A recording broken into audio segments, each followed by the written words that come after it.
Halo semuanya, balik lagi bersama saya atas nama Anselmia Priyanka Tijato dengan NIM 2399199904143. Pada kali ini saya akan menjelaskan kembali mengenai materi pembelajaran fisika yang berkaitan dengan elastisitas.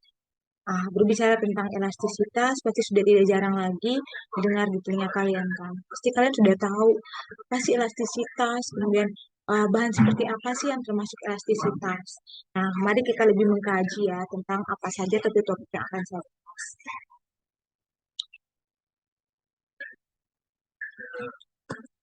Oke, jadi topik pembahasan kali ini saya akan menjelaskan mengenai pengertian elastisitas, kemudian perbedaan antara elastisitas dan elastisitas plastis ya, bahan plastis.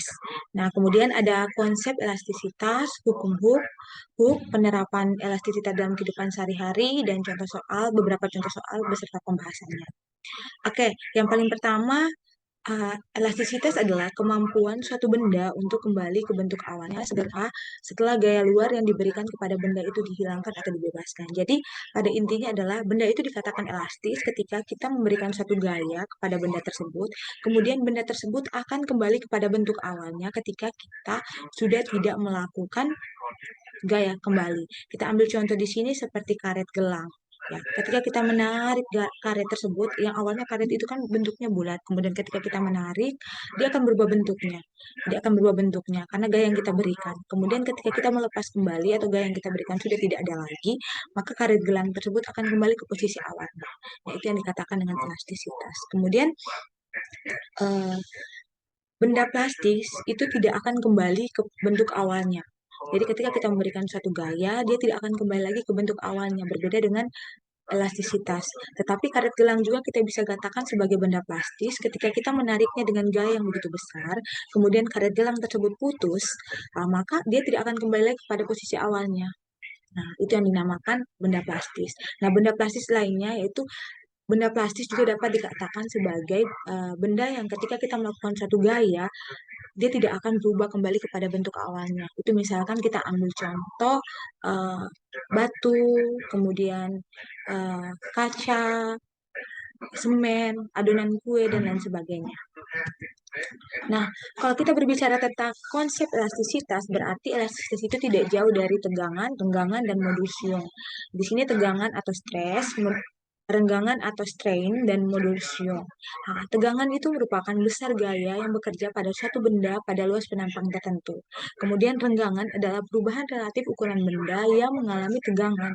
Kemudian modulus Young adalah besar gaya yang bekerja pada luas penampang untuk merenggangkan suatu benda. Oke, yang pertama kita berbicara tentang tegangan.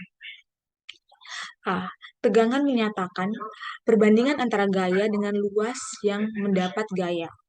Bila dinyatakan dalam persamaan dapat ditulis sebagai sigma sama dengan F per A, di mana sigma itu merupakan tegangan dengan satuan Newton per meter persegi, kemudian F adalah gaya yang diberikan, itu satuannya adalah Newton, dan A adalah luas bidang yang dikenai gaya. Berarti luas bidang yang mendapatkan gaya. Gaya yang kita berikan, bidang tersebut luasnya berapa, itu A. Itu satuannya meter persegi. Nah, kemudian yang kedua kita berbicara soal renggangan.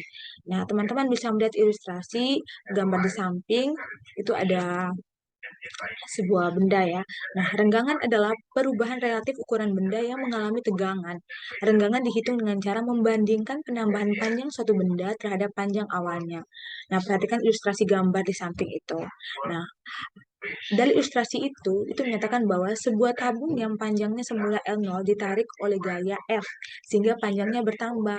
Nah, sehingga menjadi L0 ditambah delta L. Delta itu perubahan panjangnya. Pada perubahan tersebut, tabung mengalami renggangan, yaitu besaran yang menyatakan perbandingan antara perubahan panjang terhadap panjang semula. Nah, itu dapat dihitung dengan rumus E sama dengan delta L per L0, di mana delta L merupakan pertambahan panjang satuan meter, L0 adalah panjang semula satuannya meter, dan E adalah renggangan. Renggangan itu tanpa satuan. Kemudian kita berbicara kembali ke topik yang ketiga mengenai modulus Young. Nah, perbandingan antara besaran tegangan dan besaran renggangan dinyatakan sebagai modulus elastisitas, yaitu angka yang menunjukkan ketahanan bahan untuk mengalami deformasi atau perubahan. Makin besar nilai modulus elastisitas benda, makin sulit benda tersebut mengalami perubahan. Nah, seperti yang sudah saya jelaskan sebelumnya, semakin besar gaya yang kita berikan, maka benda tersebut tidak akan mengalami perubahan seperti kembali ke posisi awal karena gaya yang kita berikan besar. Nah, semakin kecil gaya yang kita berikan, maka benda tersebut akan kembali ke bentuknya semula. Nah, itu dapat dinyatakan dengan rumus Y sama dengan sigma per E, di mana Y itu adalah modulus Young dengan satuan Newton per meter persegi atau Pascal, dan sigma adalah tegangan dengan satuan Newton per meter persegi, dan E sendiri adalah renggangan. Atau bisa dengan rumus lain yaitu Y sama dengan FL0 per A kali delta L, di mana FL0 itu berarti gaya dikali dengan N0 adalah panjang semula, dibagi dengan A luas bidang yang dikenai gaya, dikali dengan pertambahan panjangnya atau perubahan panjangnya. Nah, itu. Jadi ini kembali ke konteks soalnya seperti apa. Nah, di samping ini ada tabel nilai modulus elastisitas beberapa bahan untuk memberi gambaran tentang kualitas bahan dalam hubungan dengan deformasi atau perubahan bentuk, dimensi maupun posisi. Jadi untuk aluminium sendiri ada 7 kali 10 pangkat 10, baja sendiri ada 20 kali 10 pangkat 10. Jadi semakin kuat benda tersebut, nilai modulus Young-nya juga semakin besar. Oke, selanjutnya kita berbicara tentang hukum Hooke. Hukum Hooke menyatakan bahwa pada daerah elastis suatu benda, besarnya pertambahan panjang sebanding dengan gaya yang bekerja pada benda itu. Selanjutnya dapat ditulis. Lihat, berarti gaya itu sebanding dengan delta X-nya. Atau ditulis sama dengan F sama dengan K kali delta X.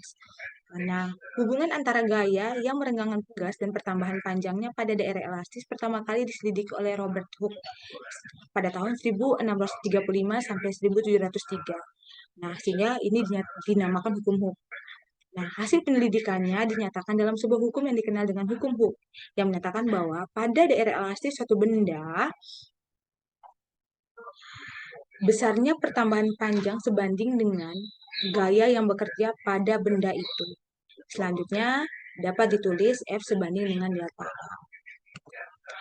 Nah, kemudian ada rumusnya yaitu F sama dengan K dikali delta L, di mana keterangan F merupakan gaya, delta M merupakan pertambahan panjang, dan K merupakan konstanta pegas.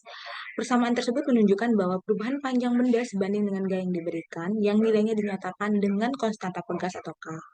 Sesuai hukum Newton 3, maka gaya beban pada bahan kenyal akan mendapat reaksi berupa gaya F yang besarnya sama, tetapi arahnya berlawanan, atau Fx sama dengan min K kali delta X, karena arahnya berlawanan sehingga menjadi min K delta X. Oke, kemudian selanjutnya kita melihat penerapan dari elastisitas dalam kehidupan sehari-hari. Itu yang pertama, ada kasur pegas atau spring bed ya.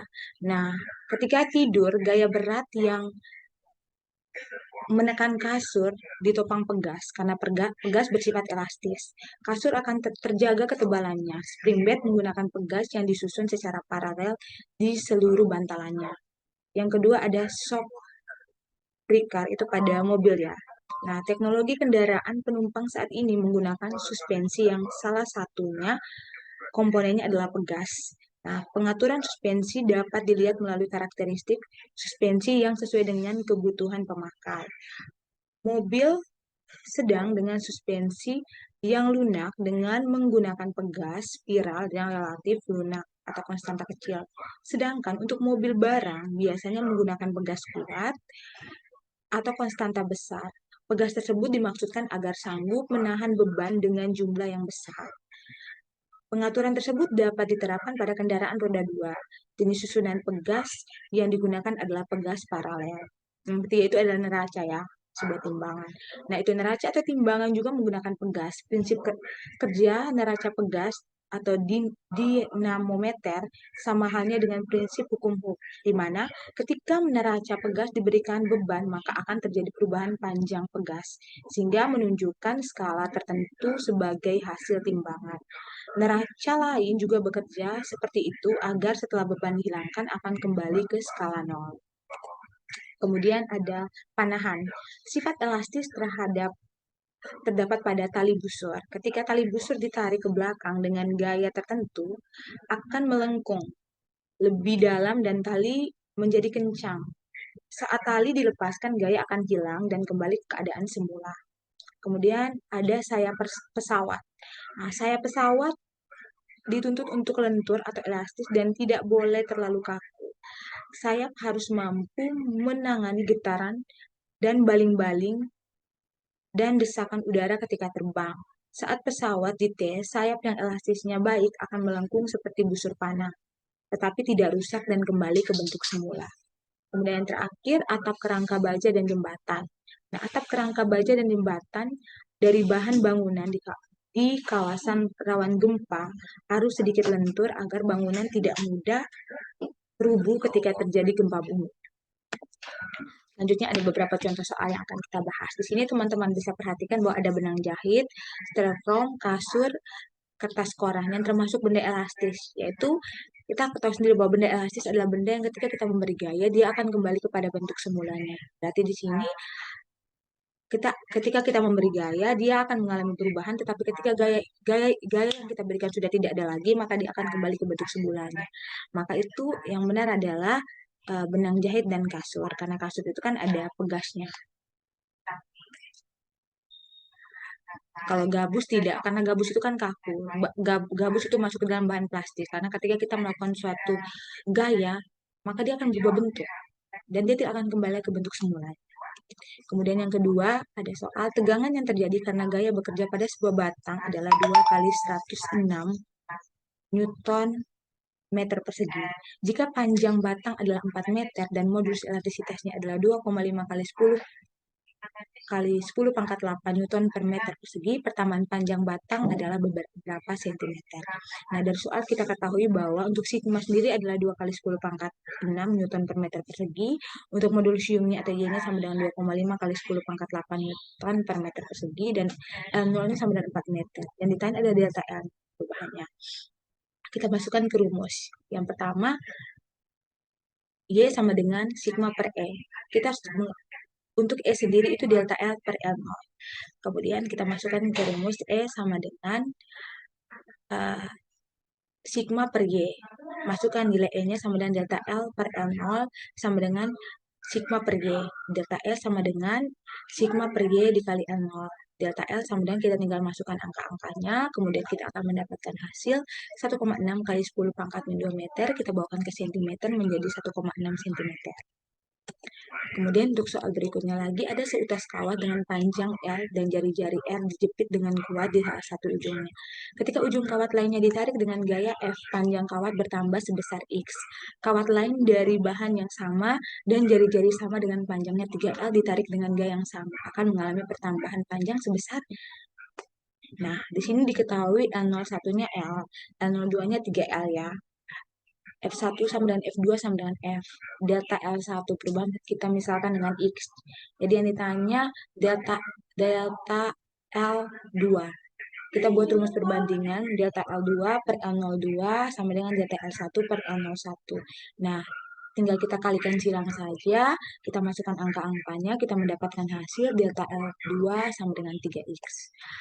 Oke, sekian penjelasan dari saya mengenai elastisitas. Semoga apa yang saya jelaskan dapat membantu teman-teman maupun adik-adik sekalian untuk lebih memahami tentang elastisitas bahan, dan beberapa contoh soal yang telah saya berikan juga dapat menjadi referensi untuk adik-adik dapat menyelesaikan soal. Sekian dan terima kasih.